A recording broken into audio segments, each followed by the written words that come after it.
Nshuti mukundwa, twongeye guhura hano kuri Yesu Ministry. Nongeye kwishimira bikomeye kongera guhura nawe. Uwiteka aduhane umugisha. Numunezero kuri je kongera gusubukura ibiganiro twatangiye ubushize tuganira ku bijyanye n'imirire, kandi twagambiriye kuzaganira noneho ku moko y'ibyo kurya bitandukanye duhereye kuri nyasukari. Uyu munsi rero ndaje kugira ngo tuganire ku ngingo y'ibinyasukari n'imikoresherezwe yabyo mu mubiri w'umuntu. Hari amagambo y'umuhanga umwe yavuze, yitwa Edward Nelson, ni umuhanga mu by'ubuvuzi. Yaravuze ati niba ushaka kugira imbaraga nk'iz'ikimasa, jya urya ibyo kurya ikimasa kirya, ariko ntukarye ikimasa. Turaza kureba icyo bisobanuye ku buzima bwacu ndetse n'uburyo ari ingenzi cyane muri urugendo dutangiye rwo kumenya ibyo dukwiriye kurya ibyo ari byo. Isukari. Umubiri wacu ukeneye isukari mu buryo budasanzwe. Mu buryo bw'umwihariko urugingo rw'ingenzi rwitwa ubwonko rukenera isukari mu buryo budasanzwe. Buriya isukari kongeraho amazi, kongeraho umwuka mwiza, nibyo buryo by'ubwonko, nibyo bituma ubuzima bukomeza. Iyo nzunguje ukuboko gutya, iyo umunwa wanjye ubumbuwe, hari hakenewe isukari kugira ngo ibyo bintu bikunde.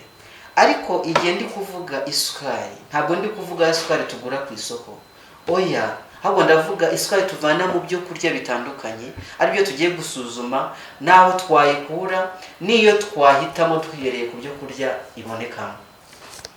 Rero hariho amoko atandukanye y'isukari, kandi aya moko y'isukari atandukanye ashingira ku buryo isukari iremwemo. Ndagira ngo nkubwire yuko isukari iremwe hagendewe ku binyabutabire, ishingiye ku binyabutabire bitatu, ari byo bikurikira. Ikinyabutabire cya mbere ni carbone, ikinyabutabire cya kabiri ni hydrogene, naho ikinyabutabire cya gatatu ni oxygene. Carbone, hydrogene ndetse na oxygene. Ibi binyabutabire uko ari bitatu, uburyo byibumbira hamwe birema ingirangingo fatizo, icyo twita molekile z'amasukari atandukanye. Mu kwirema rero kw'izo ngirangingo fatizo, mu kwirema kw'izo molekile habaho amoko atatu y'ingenzi y'amasukari. Ubwoko bwa mbere ni ubwitwa monosaccharide, ubwoko bwa kabiri ni disaccharide, ubwoko bwa gatatu ni polysaccharide. Ibyo nibyo tugiye kubanza kuganira mu buryo bw'umwihariko. Reka duhere ku cya mbere cya monosaccharide. Iri jambo ritangira uyu mugemo mono bisobanuye rimwe. Iyi ngirangingo fatizo rero cyangwa se iyi molekile igize isukari yitwa monosaccharide bisobanuye yuko igizwe na molekile imwe. Twamaze kubona yuko isukari igizwe na oxygene, hydrogene ndetse na carbone.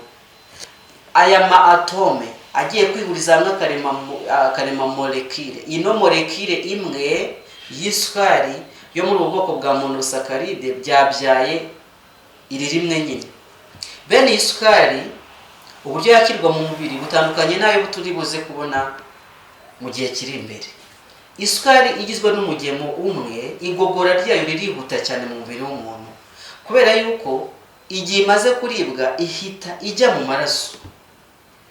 Dusobanukirwa n'ingano y'isukari iri mu maraso, icyo bita todoglycemie, cyangwa se igipimo cy'isukari mu maraso. Isukari ijya mu maraso ibiri muri ubu bwoko bwitwa mono, ndetse isukari zose zinjira mu maraso zitwa glucose. Glucose rero ni imwe mu masukari agizwe n'umugemo umwe ndetse hamwe na fructose, ni amasukari aboneka mu mbuto ndetse no mu buki. Ubwoko bwa kabiri ni disaccharide. Iyi di noneho isobanuye kabiri, bisobanuye yuko imigemo ibiri, ntabwo ari imigemo, molekile ebyiri zo zihurije hamwe kugira ngo zireme ubu bwoko bw'isukari. Iyi rero ntabwo ihita yiroha mu maraso nk'uko bigenda kuri monosaccharide, kubera yuko mbere yuko yiroha mu maraso hagomba kubaho igogora ribanza kuyicagagura kugeza igihe habanje kuboneka umugemo umwe, bityo rero bitindaho gatoya kugira ngo bizagere mu maraso. Aya masukari akunda kuboneka mu mineke, akunda kuboneka mu nanasi, mu bisheke n'izindi mbuto zitandukanye, ariyo yitwa saccharose, ndetse n'andi aboneka mu ngano n'amaseyiri yitwa maltose, ndetse no mu mata ayo twita lactose. Aya yose agizwe n'imigemo ibiri, ari muri iri tsinda ryitwa disaccharide. irindi tsinda ry'amasukari ni amasukari yitwa polysaccharide. Iri jambo poly bisobanuye byinshi, noneho amamolekile agize mu bwoko bw'amasukari ni menshi. Aya rero ni amasukari akunze kuboneka mu mpeke, mu binyampeke, akakunda kuboneka mu mizi y'ibiti, akakunda kuboneka mu binyamafufu, aboneka ndetse no mu mboga. Buri mboga zigira amasukari na zimwe mu mbuto. Ibi binyasukari turaza kubona ko ari byo binyasukari bikwiriye kuribwa. Iyi sukari niyo umubiri wacu ukeneye ku kigero cyo hejuru. Turaza kubona impamvu. Kugira ngo twumve impamvu y'ibi ngibi, nuko tubanza kureba urugendo rw'isukari mu mubiri w'umuntu. Nakunze kuvuga ngo byiroha mu maraso, bitinda kugera mu maraso. Ese urugendo rw'isukari mu mubiri w'umuntu bigenda gute? Twarabonye mu cyigisho cyabanje yuko intungamubiri zose harimo n'isukari zigera aho zikenewe zinyuze mu maraso. Ibyo kurya biraribwa biciye mu kanwa, bikagera mu muhogo, bikagera mu gifu, bigahura n'imvubura zitandukanye, bikagera mu mwijima, bikagera mu rura runini, kugeza igihe rigeze mu mara matoya, amara matoya akabikamura bikagera mu maraso, maze ibisigazwa bigaca hasi tukabijugunya mu musarane. Kugira ngo rero isukari igere mu maraso, iyo ari yo yose wariye igomba kujya mu maraso yamaze guhinduka glucose. Nari maze kubivuga, ya yindi twabonye ibarizwa mu bwoko bwa mbere bwitwa monosaccharide, bugizwe n'umugemo umwe. Ibi bisobanuye ko igihe turiye isukari ya glucose cyangwa se fructose, bya bindi bigizwe n'umugemo umwe mu byo twariye byacu, urugendo rwo kugera mu maraso ruzoroha cyane. Ihita igerayo kuko nta yindi mpinduka izaba ikenewe. Ariko nituramuka turiye isukari yo mu bwoko bwa kabiri, ariyo mu itsinda rya disaccharide, ni ukuvuga amasaccharose, amalactose, amamaltose, urugendo rwo kugera mu maraso ruzatindaho hatoya kuko izabanza kwicagagura kugira ngo ihinduke glucose, umubiri ubashe kuyakira. Niturya ya sukari yo mu bwoko bwa polysaccharide, ubwoko bwa gatatu, urugendo rwayo ruzaba rurerure cyane, ijye yisuka mu maraso gahoro gahoro, kubera ko byasabye inzira ndende kugira ngo ihinduke glucose. Byasabye kumenagura molekile zitandukanye zigize iyi sukari kugira ngo izabashe kwinjira mu maraso. Ibisa bisobanuye iki kuri twebwe? Bisobanuye ko isukari dukeneye kurya ni iyo mu itsinda rya gatatu iboneka mu binyampeke byuzuye nk'ingano, uburo, ibigori, umuceri n'ibindi, kuko yo ntabwo ihita yiroha mu maraso. Urugendo rwayo rukorwa gahoro gahoro, ntiyirohe mu maraso icyarimwe. None ikibazo ubasha kumbaza cyangwa se ubasha kwibaza, ni irihe tandukaniro ku bakoresha isukari yo mu bwoko bwa mbere n'ubwa kabiri n'uwakoresheje yo mu bwoko bwa gatatu? Umuntu wakoresheje isukari yo mu bwoko bwa mbere n'ubwa kabiri, tumaze kubona ko isukari ihita yiroha mu maraso, cyangwa se ntiyiroheho ako kanya, ariko mu kanya gato ikaba yamaze kwirohamo, bitewe n'uko igogora ryayo ryihuta cyane. Iyo amaze kurya isukari, umuntu wariye isukari yo mu bwoko bwa mbere n'ubwa kabiri azagira imbaraga nyuma gato yo kuyirya, ariko umubiri uzahita uyikoresha kwa ko yahise yiroha mu maraso, maze nyuma y'igihe gitoya aba aratentebutse, imbaraga zimushizemo. Ndetse ikimenyetso kizakubwira yuko wariye isukari yo mu bwoko bwa mbere cyangwa ubwa kabiri ni uko uzasonza vuba. Mu kanya uzarya wumve ndetse ufite akanyamuneza. Umuntu umaze kurya ibyo kurya birimo isukari yumva yishimye, afite imbaraga z'umubiri. Uzabigerageze niba ukoresha icyayi kirimo isukari, wumva uko uzaba umeze umaze kunywa icyayi. Ariko nyuma y'igihe runaka, nyuma y'amasaha nk'abiri cyangwa se ndetse isaha imwe, uzumva ushonje, inzara idasanzwe. Icyo ni ikimenyetso cy'uko ya sukari yahise yiroha mu maraso, umubiri ugahita uyikoresha, isukari ikagushirana. Wa wundi wariye isukari yo mu bwoko bwa gatatu, wariye ingano zuzuye, wariye ibikoro, wariye amateke, uyu umuntu azagumana imbaraga, kandi imbaraga ze ntabwo zizaba zihindagurika, kandi izo mbaraga zizamara igihe kirekire ugereranije n'umuntu wariye ya sukari ihita yiroha mu maraso. ni ukubera iki se? ni ukubera ko yinjiza gahoro gahoro isukari imaze guhinduka. Twamaze kubona ko igogora ryayo ritinda, kwa habaho gucagagura amamolekile atandukanye, maze rero uko isukari ihindutse habonetse akagirikoze gake kajya mu maraso, umubiri ugakomeza kubona isukari gahoro gahoro. Ntabwo yiroha mu maraso ngo ihite ikora maze umubiri uze guhita ubura imbaraga mu kanya gato, ahubwo ko umubiri ukenera isukari uko isaha igenda ishira kagenda kajya mu maraso uko igogora rigenda ritunganya. Ni ingenzi cyane kuzirikana ibi ngibi, kandi ibintu bizafasha abantu muri ya mikorere y'umubiri wabo, muri ka kazi bakora. Bazamenya guhitamo ibyo kurya bikwiriye kugira ngo baze gukoresha imbaraga mu buryo bukwiriye igihe tuzaba twamenye buno bumenyi. Ikindi kibazo ni gute umubiri ukoresha isukari. Umubiri ukoresha isukari gute? Tumaze kubona uko urugendo rw'isukari rugenda, ica muri rya gogora uko byagenze, cyakora igogora rigatinda cyangwa se rikihuta bitewe n'ubwoko bw'isukari uriye. None umubiri ukoresha gute isukari? Tumaze kubibona yuko buri bwoko bw'isukari turya bugera mu mubiri bwahindutse glucose. Iyi glucose mu mubiri wacu yageranywa n'amavuta kabira mu byuma bikoreshwa na za moteri. Buriya ntabwo imodoka yagenda idafite essence, ntabwo bishoboka. Ntabwo computer yakora idafite umuriro, tushatse twayigeranya n'umuriro. Mu by'ukuri nkuko imodoka idashobora kuvaho iri nta essence cyangwa mazutu, uko niko n'umubiri udashobora kugira icyo ukora nta glucose. Biratangaje cyane. Glucose ni ingenzi cyane, ni isoko y'imbaraga. Kugira ngo rero glucose ikore umurimo wayo wo gutanga ingufu kuri buri rugingo rw'umubiri wacu, ikenera umusemburo ukorerwa mu nyama y'impindura pancreas witwa insuline. Abadiabetike barasaba kubyumva neza, igihe umuntu abuze isukari cyangwa se arwaye diabete yagize isukari nyinshi mu mubiri, azagira ikibazo cya insuline. Ubutabazi bw'ibanze bazamukura n'ibisukari ku kigero cyo hejuru no kumutera insuline, kubera ko uyu musemburo niwo uyifasha kwinjiza mu tugirangingo fatizo tw'umubiri. Igihe rero umuntu nta insuline afite cyangwa se afite insuline nkeya, ya sukari ntabwo izagera mu ngirangingo fatizo z'umubiri ngo ujye gutanga ya mbaraga. Icyo bizabyara ni iki?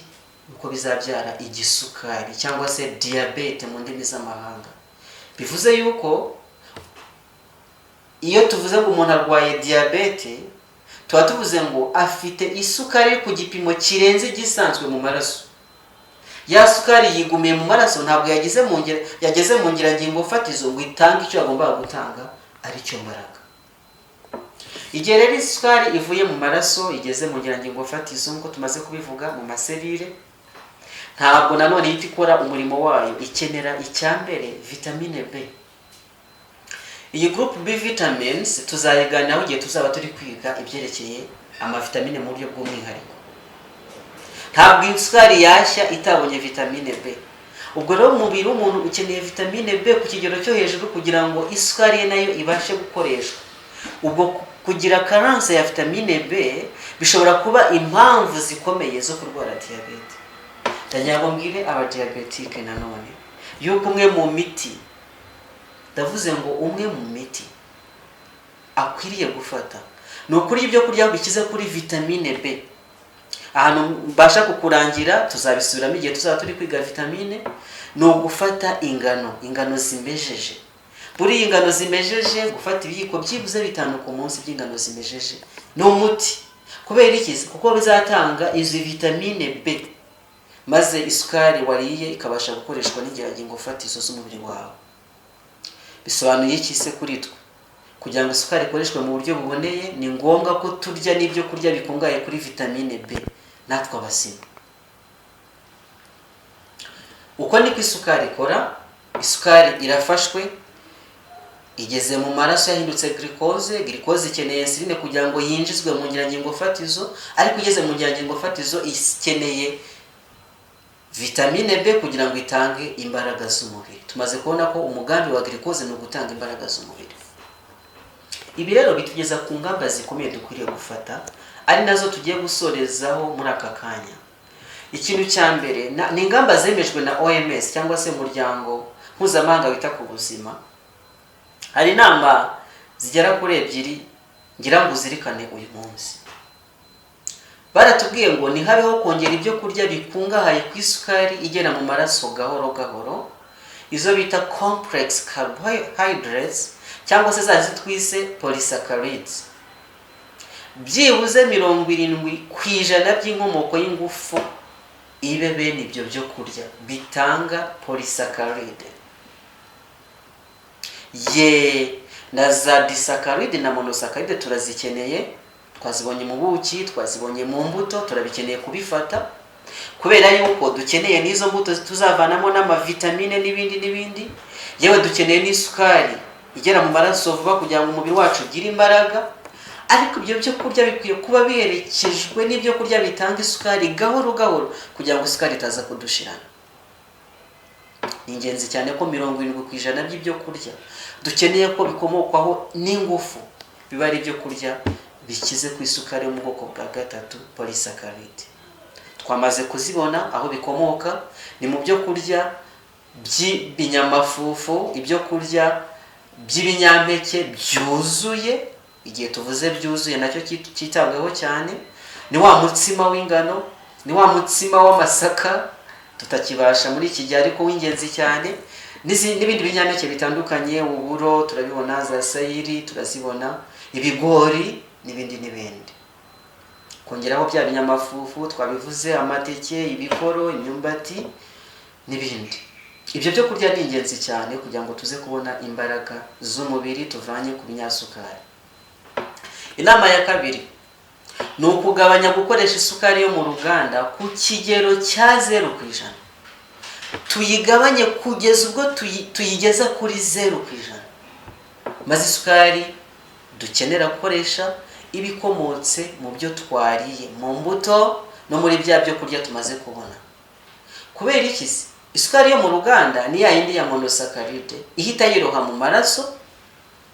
Tumaze kubona yuko niyiroha mu maraso, ikibazo cya mbere umubiri uzahura nayo ni ugukora ku rugero rwo hejuru kugira ngo ya mpindura ibashe gutanga wa musemburo wa insuline, ya mvubura ya insuline, kugira ngo ya sukari ibashe gukoreshwa.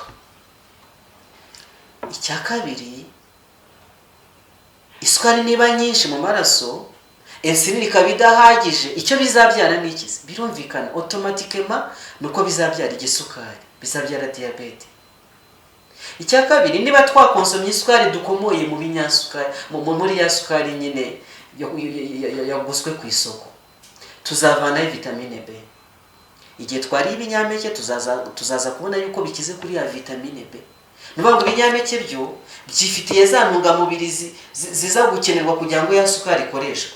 Mu gihe isukari yo mu ruganda yo nta na kimwe, nta vitamine, nta insuline iri butange, ntaki. Icyo bizabyara ni akaga, tuzabiganira mu buryo bw'umwihariko. Ndagira ngo ikijyanye n'isukari yo mu ruganda cyo mbe nkihoreye, tuzakiganire mu buryo bw'umwihariko mu cyigisho gitaha kugira ngo kino cyigisho cyacu kitaza kuba kirekire. Izi nama rero maze kubona, tumaze kubwirwa na OMS, zituma ibi biribwa bishyirwa mu mwanya wa mbere. Ibinyampeke byuzuye ni ukuvuga bitanyujijwe mu nganda ngo binogerezwe, kubera yuko kandi ari isoko ya vitamine B ikenewe mu gukoreshwa kw'isukari mu mubiri. Isukari nziza kandi tusanayisanga no mu binyamafufu n'imizi nk'ibirayi, ibikoro, amateke, ndabimaze kubivuga. Turarekirwa kurya ibyo kurya bitanga isukari igoye guhita yiroha mu maraso. Ubwo nibwo umubiri uzakomeza gukora kuri gahunda iboneye kandi ibone imbaraga. Gushimiye ko twaganiriye kuri iyi ngingo y'isukari, nzi yuko tuzageraho ibibazo bitandukanye, ariko kandi ubu muri iki gihe biroroshye. Kera byari kugorana kumva yuko isukari idakwiriye gukoreshwa, dore ko ari kimwe mu bintu bigaragara nkaho ari iterambere ryaje, abantu babaye civilize, bari kunywa isukari biciye mu maji, biciye mu mandazi, muri bya mapatisserie yose ni isukari gusa. Ariko kwa muganga bari kudufasha, abantu bari kujyayo bakababwira ngo mugabanye isukari, bari kujyayo bakababwira ngo musubire kuri bya byo kurya by'umwimerere. Ubu ngubu abasirimu muri iki gihe ntabwo bakunda kurya bya byo kurya bikize ku masukari, ku makeke, ku byayi. Uzasanga binywera amazi mu mwanya wa fanta, uzasanga birira ibyo kurya amateke kuri ya self service. Uzasanga amateke ariyo afite umwanya w'imbere kurusha bya byo kurya by'akataraboneka. Ni amahirwe yuko abantu bari kugenda babasivirize, bari kugenda bagira ubwenge bwo guhitamo isukari ikwiriye. Kugira ngo iki cyigisho kizabe cyuzuye, nkundira uzafatanye nanjye kwiga icyigisho cyerekeranye n'isukari yo mu ruganda ubutaha mu buryo bw'umwihariko. Gushimiye ko wabanye nanjye, Uwiteka aguhe umugisha, kandi icyo nkwifuriza kiruta ibindi ni ukugira amagara mazima. Naho ubutaha.